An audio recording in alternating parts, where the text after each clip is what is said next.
Hello, everyone, and welcome to Physio Trends. Myself, Prem Shah, and I'm very happy to share my journey of NPTE. So, first of all, welcome to NPTE Tuesday with Prem Shah. This we are going to continue for many Tuesday, and I'm going to share my journey as a physiotherapist, as a foreign trained physiotherapist clearing NPTE, and what all struggles, what all hurdles I just went through, and how I came over it. So, all these things we are going to discuss in this live sessions every Tuesday at exactly 9 p.m. IST. Now, I know today it was a little late because of some technical issues, but next Tuesday onwards, we will be sharp at 9 p.m.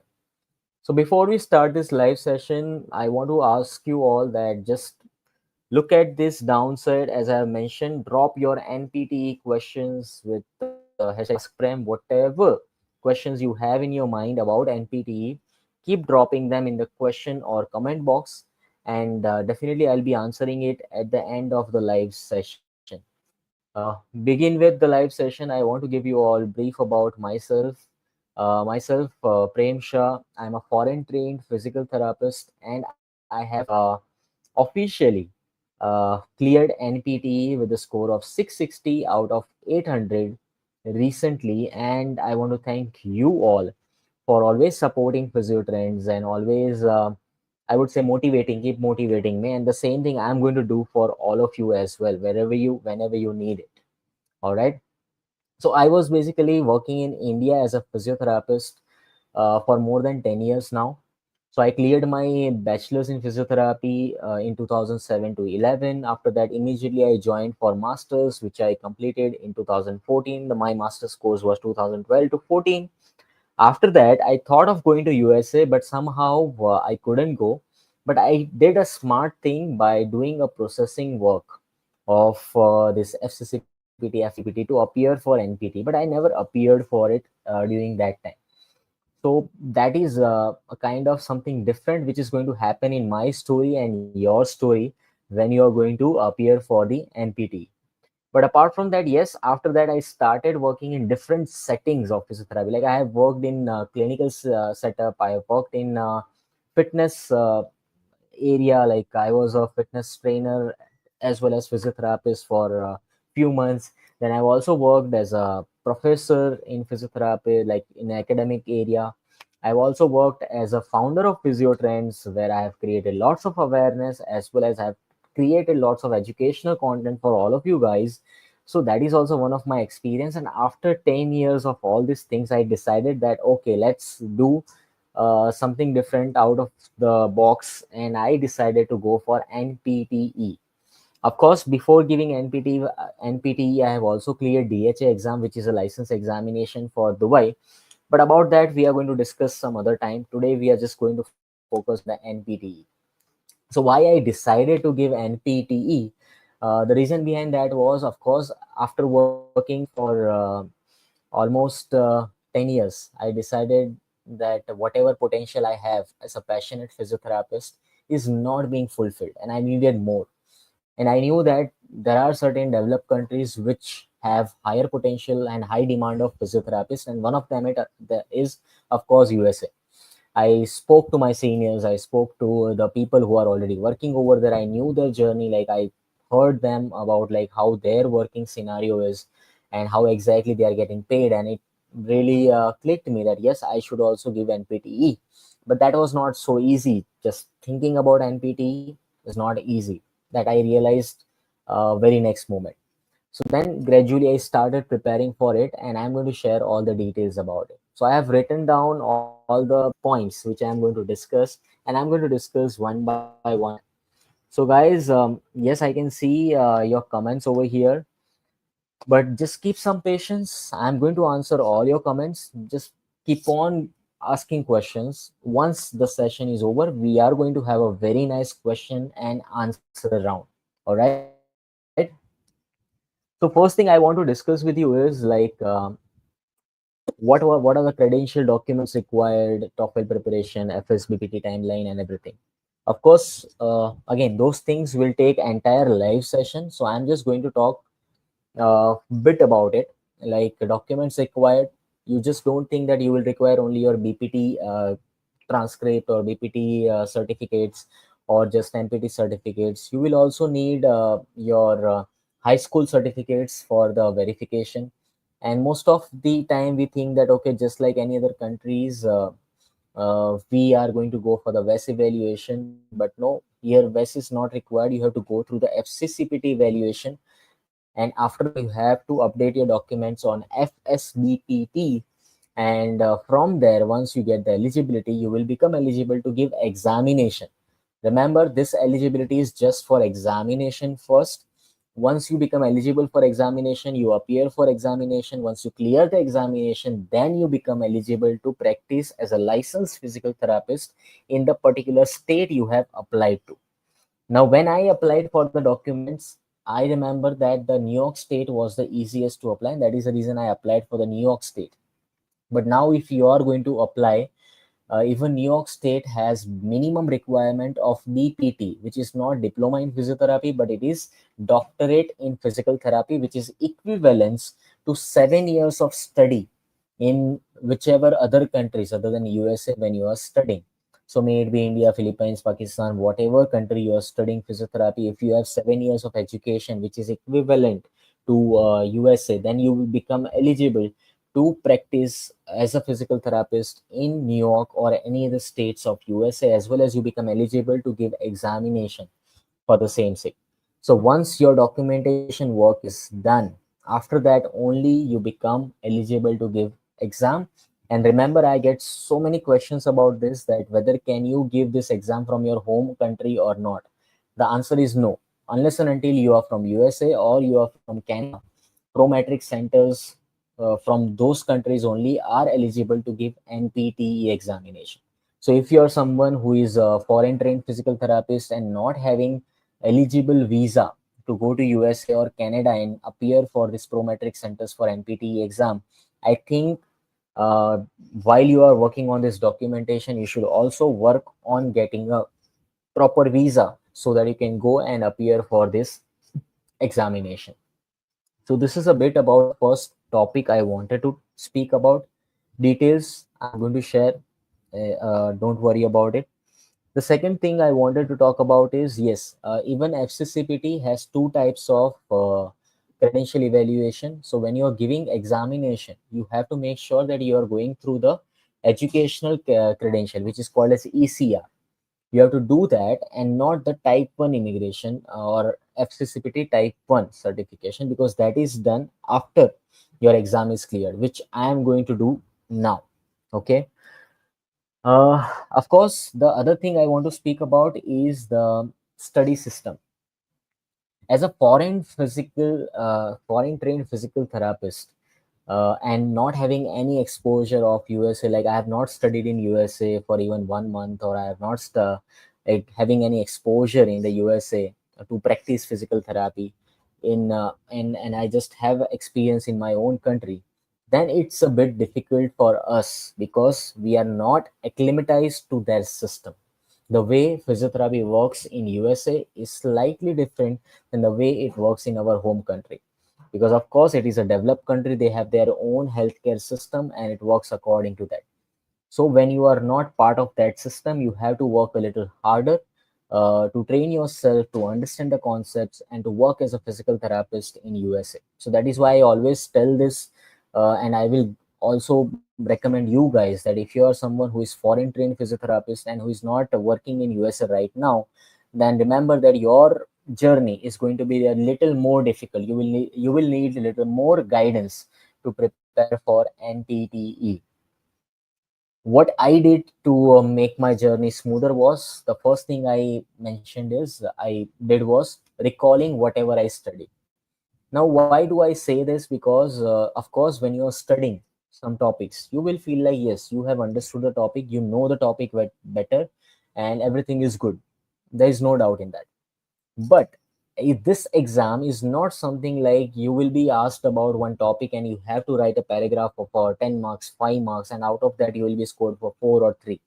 It is like a point to point information will be asked and you have to answer on point, and that too that it will not be asked directly.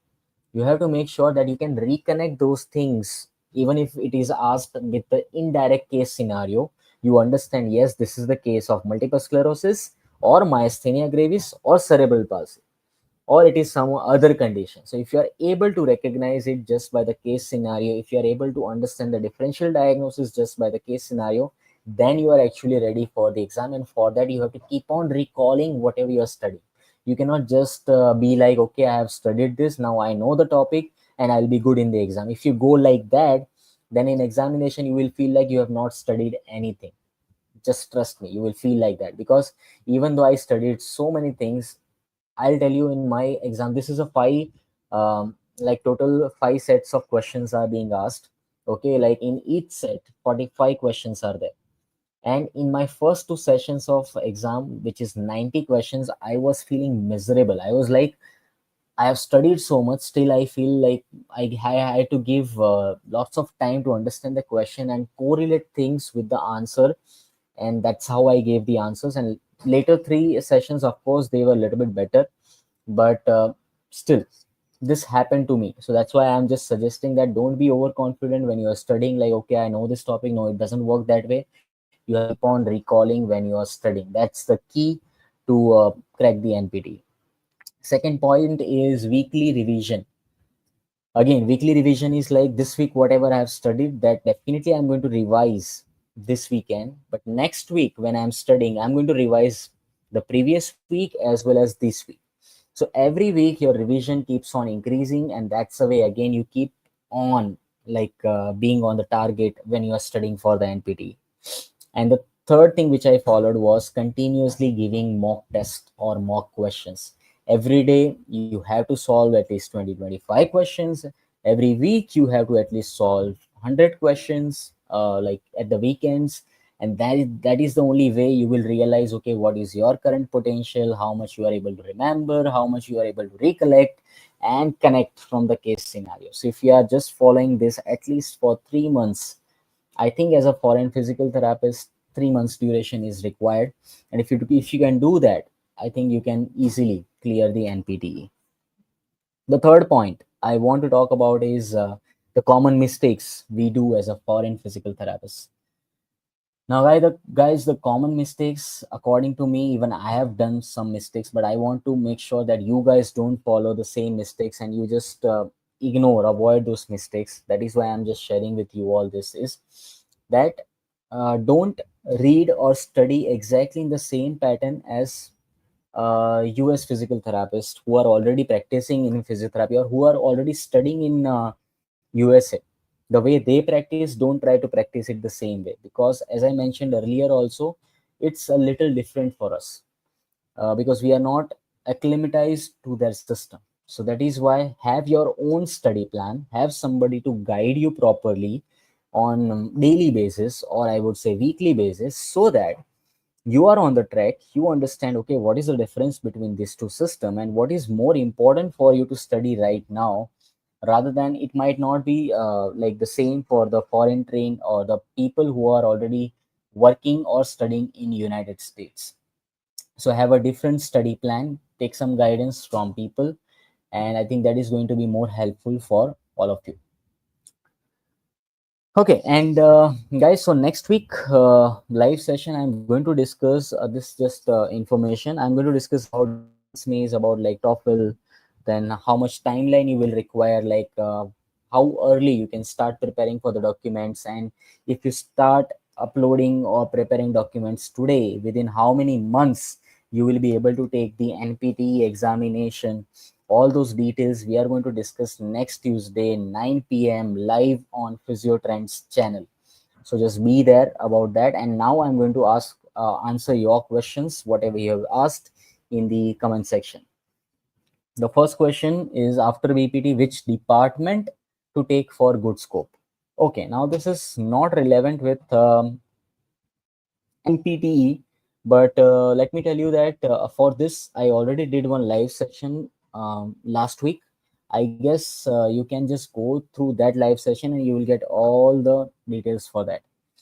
In how much time you prepared? I took exactly 3 months to prepare for NPT. I remember that I started by April 1st, and July I gave exam. Not April 1st, but yeah, April 15 I started, and July 29 I gave exam. So exactly 3 months I prepared for the examination, and that was like hardcore preparation. I would say every day at least 6 to 8 hours of studying, as well as recalling and mock test, everything I did, and that has helped me to clear this exam in 3 months. If you have any other questions, I'm ready to answer for next 5 minutes. And as you have asked me about like preparation time, I would also like to share a few more details about it. Like while you are preparing for this exam, you must have seen that. Okay, when I say recalling, so recalling is not like okay that you just try to open the book and then try to close your eyes and say okay, fine, this topic, then this points are there. No, it is not. It doesn't work that way. In this, you have to go through the entire like exact details, whatever is given from the books. So books also, it's like yeah, so you have to study thoroughly the books like Susan O'Sullivan, then Kistner, then David J. Magee, for all the detailed explanation of all the topics, and you have to correlate them with the real time case scenarios, and that is the way you recall as well as restudy, revise, and again practice the mock test on the same topics, again recall, revise, and then again you take the mock test. So that is the way you strengthen your mind and memories to understand about those topics. Is bachelor eligible for New York? If not, what is alternate pathway for other states and procedure to get NPTE? Well, as I mentioned earlier, before 2024, New York State was eligible just with the bachelor's degree. But after the new rules have come, you must have doctorate in physical therapy degree, which is the minimal requirement in almost all the states in United States. So if you are someone only with bachelor's in physical therapy degree, I don't think it will be eligible to apply for NPTE exam right now. So don't think about it. I would, if you are in that stage, I would recommend you that in that scenario you apply as a student for DPT in United States. Go over there once you enroll in the course, and after that you start preparing for the NPTE and the document process. Should I take South colleges or Delhi colleges for BPT, as I am a North Indian? So I think I'll face the language barriers there and want to make career in sports physiotherapy. Doesn't matter you take South or North, because ultimately now NCAHP has come, and course syllabus for everybody is going to be almost same because of that. And so that is why it doesn't matter which college you are going to join.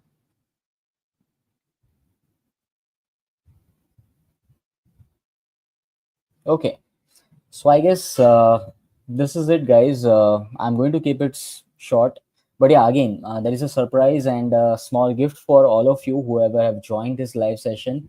In the description, if you go, I have made a small like PDF version of how you can start preparing for NPTE.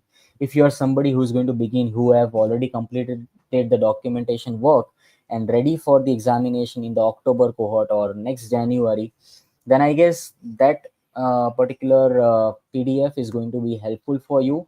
Again, that is from my own experience, whatever things I could think of, like how you can plan your study pattern. It is like that. You can just take it as a reference and create your own schedule for studying for the NPTE. For more details and for more live session, keep updated with Physio Trends. And if you have not subscribed to my channel yet, then like, share, and subscribe Physio Trends. And see you all next Tuesday, next live session.